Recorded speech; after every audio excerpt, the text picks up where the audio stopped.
नमस्कार। समावेशी आवाज़ हमनी के पहचान नारा के साथ बीरगंज से प्रसारण हो रहा +1 के टेलीविजन के कार्यक्रम नवरात्र विशेष में हम संतोष पटेल हार्दिक स्वागत और अभिवादन करके चाहते हैं। कार्यक्रम नवरात्र विशेष दुर्गा जी के पहलका दिन से प्रथम दिन से लेके 9 दिन तक नवरात्र विशेष कार्यक्रम के प्रसारण हुई और नवरात्र विशेष कार्यक्रम में आज हमने के साथ में बानी पंडित अरुण मिश्रा जी और अरुण मिश्रा जी के मुखार बिंदु से नवरात्र विशेष कार्यक्रम 9 दिन अपने देख सकता नहीं +1 टेलीविजन के मार्फत से। आज नवरात्र विशेष कार्यक्रम के पहलका दिन प्रथम दिन है जौन कि दुर्गा माई के पहलका रूप से भी जाना जाला शैलपुत्री के नाम से। और आज घट स्थापना भी हुए। घट प्लस स्थापना, घट मने कलश और स्थापना के मतलब स्थापित, अर्थात आज के दिन कलश के स्थापना कइल जाला और आज के दिन शैलपुत्री के भी पूजा होखेला दुर्गा माई के पहलका रूप के। ऐसे दुर्गा माई के 9 गो रूप होखेला। कौन दिन कौन रूप के पूजा कैसे हुई, कौन चीज़ के प्रसाद से भोग लगावल जाई, ओकर फल का हुई, नवरात्र विशेष कार्यक्रम के मार्फत जानकारी ले सकता नहीं। सबसे पहले स्वागत करके चाहें पंडित अरुण मिश्रा जी बने उनके साथ में नवरात्र विशेष कार्यक्रम के पहलका दिन। पंडित जी स्वागत आपने का। धन्यवाद संतोष जी एवं समस्त +1 टेलीविजन के समस्त साथी लोग के भी धन्यवाद बा। आज पंडित जी घट स्थापना के दिन है और दुर्गा माई के पहलका रूप शैलपुत्री के पहले पूजा आजे होके वाला बा। सबसे पहले हम अपने से जाने के चाहें घट स्थापना से। आज जौन घट स्थापना हुए कलश स्थापना भी कइल जाला, तो कलश के स्थापना काहे कइल जाला? कौनो भी पूजा करी प्रथम पूजा में पूजा से पूर्व कलश का स्थापन कइल जाला।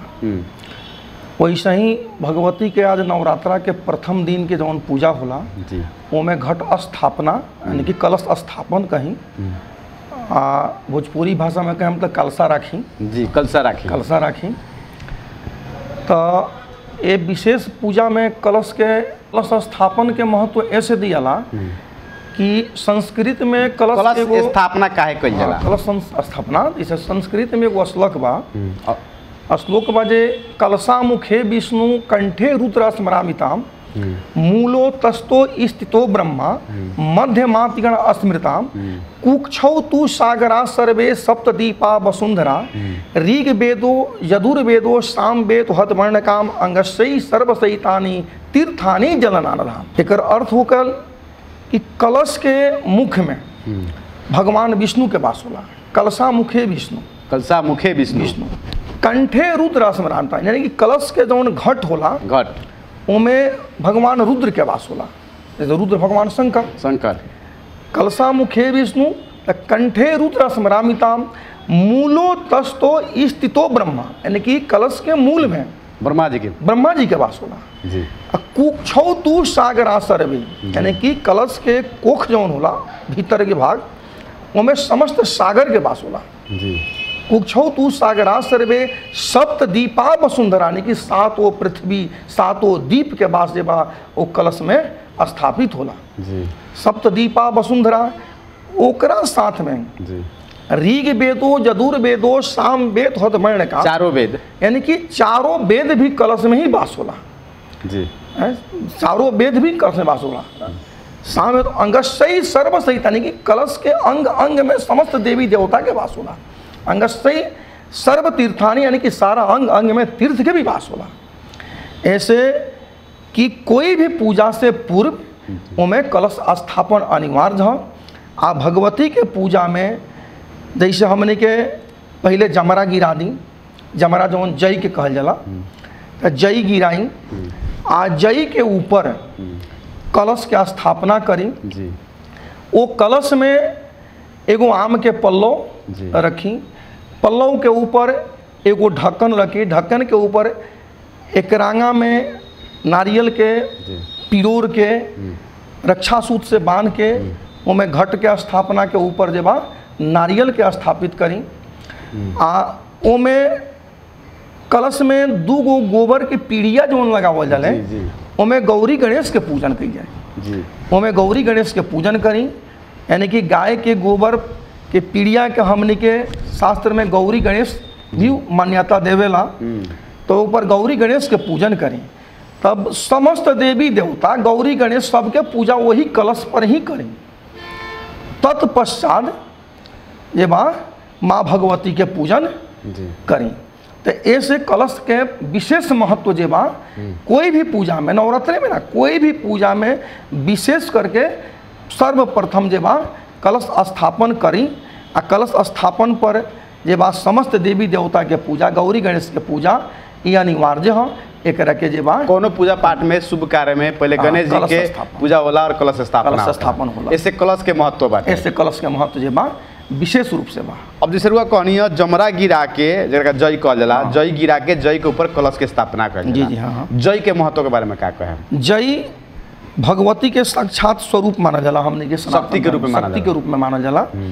तो जय जे बा जामेला तो जय के भी फल में मिलेला जी। तो जय के जैसे जमरा निकलल तो जमरा के 4 गो दिशा होला, हमने के जैसे माने के 4 गो दिशा होला, पूर्व पश्चिम उत्तर दक्षिण। तो में विशेष का महत्व वाला वो जमरा से हमने क्या अनुभव का होला कि यदि जमरा उत्तर दिशा में माने बड़ा होके झुकाव बा तो उत्तर दिशा में झुकाव भइला के महत्व होला जे ओ यजमान के पास लक्ष्मी के प्राप्ति संयोग बनता। लक्ष्मी प्राप्ति के संयोग होला, धन प्राप्ति है, धन प्राप्ति के जी। यदि जमरा जय जय पश्चिम दिशा में झुकाव जा रहल बा जी, तब पश्चिमाभिमुख से सरस्वती के प्राप्ति होला जी। तो जजमान के घर में, जजमान के बाल बच्चा के ऊपर माँ सरस्वती के कृपा रही साल भर जी। यानी कि 1 साल में तो फिर जब जई जम्बे करेला तो समय अनुकूल भी चेंज होला जी, जी। और समय अनुकूल चेंज होला तो सबके भी चेंजिंग होला। यदि जमरा जई यदि दक्षिण दिशा में झुकाव जा रहल बा जी, तो दक्षिण दिशा में झुकाव यदि जाता तो उसे मालूम होला कि माने नकारात्मक ऊर्जा जी, इसे कष्ट बाधा बीमारी रोग जी, जी। एकर जेबा संयोग बन सकता जजमान के घर जी, के जी। ऊपर। यदि जमरा पूर्व दिशा में झुकाव जी आ रहल बा जी, तब पूर्वाभिमुख से विजय के प्राप्ति होला। जब तक ओसे फल होला जे कहीं जजमान के ऊपर कोनो ऐसन संकट के घड़ी में फंसल बा, चाहे केस मुकदमा में फंसल बा, आपद विपत में फंसल बा, तो वो जजमान के विजय के प्राप्ति होला, उसे विजय के संकेत मिलेला। तो जमरा से भी एकर इस शक्ति के द्वारा इस जमरा से भी आदमी के महसूस हो जाला, ऐसा आभास एकर फल भी मिलेला। जैसे अब जमरा से 3 गो दिशा में, 4 गो दिशा में, 4 गो दिशा में से 3 गो दिशा में शुभ संकेत आवेला, 1 गो दिशा में कष्ट है, बाधा है, कष्ट बाधा है। तो जमरा जैसे कि 9 दिन में, 9 दिन में जी हाँ। 9 दिन में कौन दिन उठा लगे कि झुकाव हमने के भइल बा? जैसे रुआ 9 दिन के नवरात्र होला जी, पंचम दिन से वो जमरा के झुकाव शुरू हो जाए, शुरू हो जाला, बड़ा शुरू हो जाए, बड़ा शुरू हो जाला। तब प्रथम दृश्य यानी कि जैसे से बढ़ी तो लास्ट में क्या होला कि चारों तरफ झुकाव हो जाला जी। तब पहले झुकाव के ही महत्व दिहल जाला जी, जैसे मान ले कि पंचम दिन जी, यदि जमरा हाँ, संध्या कालीन में देखी चाहे सुबह प्रातः कालीन में देखी वो बड़ा देखी जे वो जमरा के झुकाव हमर कहाँ बा, कौना दिशा में बा। अब जैसे 6ठा दिन है, 7वां दिन है, 8वां दिन है, तो जैसे बढ़त जाई, बढ़ते बढ़ते चारों ओर से जमरा झुक चला। जैसे घट स्थापना, आज कलश स्थापना हुए, गांव घर में बहुत लोग आजकल पूजा पाठ में शरीक होके नहीं, पूजा पाठ जी जी हाँ में शुद्ध मन से, पवित्र मन से लागे नहीं, लगी नहीं। जी जी कुछ हाँ, लोग ब्राह्मण कुल के ब्राह्मण लोग से ही पूजा पाठ करावे नहीं, कुछ लोग स्वयं करे नहीं। यदि स्वयं केहू करे के चाहता, कलश के स्थापना करे के चाहता तो कर सकता कि ना? होला। जैसे रह गई कि अब जैसे कोई के कलश भी स्थापना करे के क्षमता नहीं है, जैसे मान ली कि कोई के कलश भी स्थापना करे के क्षमता नहीं के, तो मनसा के भी कलश बना के स्थापित कर सकता जी, यानी कि जौने कहल जे मनसा कलशा। जी जी, लेकिन हम मन से भगवती के कलशा स्थापन कैनी है, हम नवरात्र व्रत करत नहीं। कुछ लोग नवरात्र व्रत करेला लेकिन कलश के स्थापना ना करेला नजीक पास में रहल दुर्गा भवानी के मंदिर में जाके पूजा पाठ करेला और खाली दिन के उपवास रहेला कर सकल जाता कि ना कर सकल जाता। अगर कोई के फास्टिंग पूरा 24 घंटा नहीं खे रहल जा जी तो वो दिन के उपवास पर वो फलहार में रह जाओ जी वो व्यक्ति फलहार कर लो। साँझ के समय में माने रात्रि के समय में और वह सेना नमक में के सब्जी आलू के भुजिया विशेष रूप से सेना नमक में घी के बनल दूध गाय के रोटी वो ग्रहण कर सकता। सुबह दिन भर उपवास होके शाम के ग्रहण कर सकता। शाम के ग्रहण कर सकता। कुछ लोग को ये देखा जाला कि एक दिन आगे एक दिन पीछे उपवास रहने ऐसे देखिए लोग तो एक दिन आगे करला एक दिन पीछे करला लेकिन वो तरह के कहीं विधान कर्म आदमी नहीं देख ले कैसे कैला तो ठीक रही। ये जब एक नाम है नवरात्र जी यानी कि नवरात्र उपवास रही जी यानी कि नवरात्र भगवती के पूजा करी। अब कोई प्रथम दिन काले वाला जे भूख जाई आ दूसरका दिन से खाए लगी फिर जब सप्तमी के अष्टमी के भूखी आ नवमी के नवकन्या खियाई या फिर दशमी के जब पारण करी ओकरा से बेटर ओकरा खतरा ई होई कि वो महाअष्टमी कर ले। 9 दिन में एक दिन महाअष्टमी जो उनके अष्टमी महागौरी के जो पूजा होला जी तो हर माह के अष्टमी के शुक्ल पक्ष के अष्टमी के महाअष्टमी ओकरा के दुर्गा अष्टमी भी कहा जाला जी जी। तो ऐसे मान्यता बा कि अगर महाअष्टमी के कोई व्रत करता तो ओकरा के नवरात्र के फल कुछ ओकरा मिल जाला। अब जैसे नवरात्र के व्रत करे वाला लोग जे भी श्रद्धालु लोग बानी जी हाँ जनाना लोग मर्दाना लोग महिला पुरुष जे भी लोग बा वो लोग नवरात्र के समय अवधि भर जी हाँ वो लोग कैसे का बेरा सकता का कर सकता पूजा कैला के बाद में पूजा सुबह में कैसे करी शाम के कैसे करी पूजा कैला के बाद में फलहार में का भोजन कर सकता। वैसे जे भी नवरात्र करता लेडीज जेंट्स जी जी पति पत्नी चाहे खाली पति चाहे कोई नया लड़का भी चाहे नया लड़की भी पूजा कर सकता नवरात्र जे कर रहा बा ओकरा खतरे नवरात्र विशेष में वो व्यक्ति सर्वप्रथम उठ के अपन स्नान ध्यान कर लो जी आप ब्रह्मचर्य रहो आत्मशुद्धि होकर ब्रह्मचर्य के पालन करे के बा जी बेड के ऊपर नहीं के सूते के नीचा आसन लगा के सूती कथी के आसन पर अब जैसे मैं बिछौना लगा ली या अब तक कुशा के आसन तेने मिली ना जी जी नीचा ही अपन कोनो चीज के आसन लगा के अपन शुद्ध होके शुद्ध होके धोधा के जौन शुद्ध होके आ वही आसन पर अपन सूते चप्पल के परित्याग कर दी जी चप्पल ना लगाई नवरात्र के अवधि भर सात्विक रही सात्विक विचारधारा गलत मन में जे माट भावट जी सब जे बा मन में मत रखी सब शुद्ध सात्विक भोजन भी ग्रहण करे सात्विक भोजन भी करी वो सात्विक भोजन रात में जौन बरुआ के बतावल गई जे सेना नमक के सब्जी में जी डाल करके रोटी दिन में ना दिन में अपन फास्टिंगे में नहीं या फलहार ली या दूध ली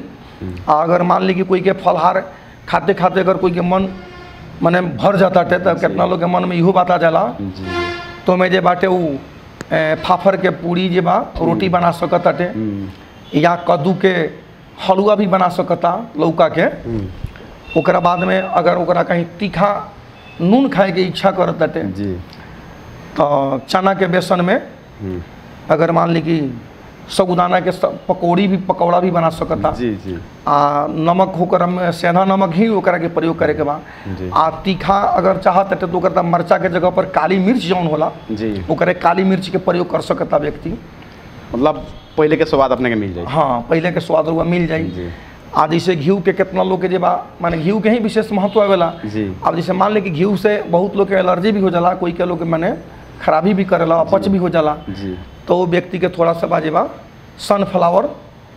सनफ्लावर होला ना सूरजमुखी तेल शुद्ध सूरजमुखी तेल मिले तो वहू पर जे बा अपन कर सकल जाता है। जैसे नवरात्र में फास्टिंग करे वाला जो भी श्रद्धालु लोग बानी जी उ लोग पूजा कर समय में कौन कलर के वस्त्र लगा सकता धारण कर सकता और ब्लू कलर के छोड़ दी जी ब्लू कलर के छोड़ दी जी शास्त्र के अनुसार से करिया वस्त्र चल सकता, लेकिन ब्लू कलर कदापि ना चलेला देवी के पूजा में, कौनो भी पूजा में। यानी कि शास्त्र के अनुसार ब्लू के कपड़ा, ब्लू कलर के कपड़ा पहन के स्नान कैला में भी दोष लागेला। कारण का है? राहु के प्रतीक है, राहु पाप ग्रह जी, उसे ब्लू कलर वो के कपड़ा स्नान करे में भी दोष लागेला।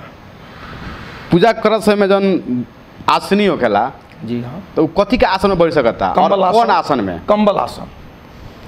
कंबल आसन पर वो बैठ जाओ जी, कंबल आसन पर बैठ के जेबा पूजन करो जी, आ कंबल आसन जितने आसन मोटा होला जी, उतने ही बढ़िया फल प्राप्ति होला। कंबल के आसन आ सर पर जेबा अपन जैसे टोपी से ढाक ले या गमछा, अपने कहने जितने आसन मोटा होखेला उतने बढ़िया होला। बढ़िया होखेला। का है? जैसे हमने के एगो होला नु जे ऊर्जा, जी, जैसे होला जे सकारात्मक ऊर्जा। सकारात्मक ऊर्जा, तो हमने के जितना भी पूजा से सकारात्मक ऊर्जा जौन होला तो वो धरती के लगे ना जाए, वो अपना लगे रहे। जी, आ मूड़ी पर ऐसे बतावल जाला जे कुछ रखे के टोपी या गमछा या पगड़ी, जी, जे वो आकाश के लगे ना पहुँचे, ऊर्जा ऊपर और नीचा से अपन अंदर रहे, अपना अंदर है। जैसे सपोज जी, जैसे इलेक्ट्रिक के काम करे वाला व्यक्ति के लोहा के कोनो भी यंत्र बा, उनमें प्लास्टिक या फाइबर के यूज लगाव रहे, का है? करंट ना लगे, करंट ना लगे। कि इलेक्ट्रिक के ऊर्जा वो व्यक्ति के अंदर ना आवे, ओकरा से वो सुरक्षित बचे रहे। यही से पूजा के जो ऊर्जा जौन बा, ऊर्जा शक्ति जौन बाटे, ये पृथ्वी के ना जाए, आसन मोटा होके तब आप आकाश के ना जाए जे सर पर कुछ होके तब। अब जैसे आसनी जन होखेला, कंबल बिछा के ही करे के चाहिए, कंबल बिछा के ही करे। मंत्र के कौन उच्चारण कर सकल था पूजा में? यदि क्यों ध्यान करे के चाहता पूजा में, जैसे मान ली कि भगवती के पूजा लोग कर रहल बाटे, तो भगवती के पूजा में भगवती के ध्यान करी। सर्वमंगल मांगल्य शिवे सर्वार्थ साधिके शरण त्र्यंबके गौरी नारायणी शरण्य त्र्यंबके गौरी नारायणी नमस्ते। हे भगवती, हम आपके शरण में हैं, आप हम पर कृपा बनाए रखें, हमेशा कृपा बनाए रखें, और मेरे साथ साथ पूरा विश्व पर कृपा बनाए रखें। जैसे पंडित जी आज दुर्गा माई के पहिलका रूप शैलपुत्री के भी आज पूजा जी, हाँ हाँ। शैलपुत्री के बारे में क्या कहे चाहें? शैलपुत्री के शैलपुत्री, शैलपुत्री माता, शैलपुत्री माता जे बा ब्रह्म पुराण के अनुसार शैलपुत्री माता जे बा, ब्रह्म पुराण में विस्तृत जानकारी शैलपुत्री माता के मिली, लेकिन हम संक्षिप्त में रुआ के बताओ तनी। तो ब्रह्म पुराण के अनुसार शैलपुत्री शैल के घरे पुत्री के रूप में वहाँ के जन्म भइल बा। शैल के घरे पुत्री के रूप में जन्म भइल बा। शैल जी के रहने, शैल जैसे पर्वतराज हिमालय जी, वहाँ के शैल रही, यानी कि पहाड़, शैल कह दिला पहाड़ के जी। तब पहाड़ हिमालय राजा, हिमालय पहाड़ पर्वत के राजा हिमालय के घरे वहाँ के पुत्री के रूप में जन्म ले बानी। ओ से वहाँ के शैलपुत्री के नाम जे बा देहल गइल बा। तो पर्वतराज हिमालय जे बा अपना पुत्री के बहुत पूजा करत रहनी, मान सम्मान सब करत रहनी। वहाँ के अपना पुत्री के बहुत मान सम्मान पूजा भी करी, पुत्री के अपना कन्या के पूजन भी वहाँ के करी, नवरात्र में भी वहाँ के पूजन करी। तो ऐसे वहाँ के जे बा नाम शैलपुत्री रखल गई वहाँ के। अब शैलपुत्री माता के पूजा कैसे कही जाए? अब शैलपुत्री माता सर्वप्रथम रउआ से पूर्व ही बताओल गई थे कलश स्थापन जी। कलश स्थापन के बाद में जे बा ओकरा बाद गौरी गणेश के पूजन जी। गौरी गणेश के पूजन, गणेश जी के पूजन कैला के बाद में घट के पूजन, मैंने कलश स्थापन के पूजन, कलश स्थापन के पूजन के बाद में माता शैल के पूजन करी। शैल माता के पूजन में रउआ चंदन फूल धूप नैवेद्य फल मिठाई पान ये सब जे बा वहाँ अर्पित करी, माता के भोग लगाई। माता के भोग लगा के माता के ध्यान धरी, माता के ध्यान दे के माता के आवाहन करी। वहाँ एगो चौकी पर माता शैलपुत्री के जे बा फोटो या प्रतिमा के स्थापित करी, चौका लगा करके चौकी पर एगो आसन बिछा दी। आसन बिछा करके शैल माता के तस्वीर रखी, फोटो या मूर्ति होके प्रतिमा होके वो रख करके माता शैल के पूजन करी।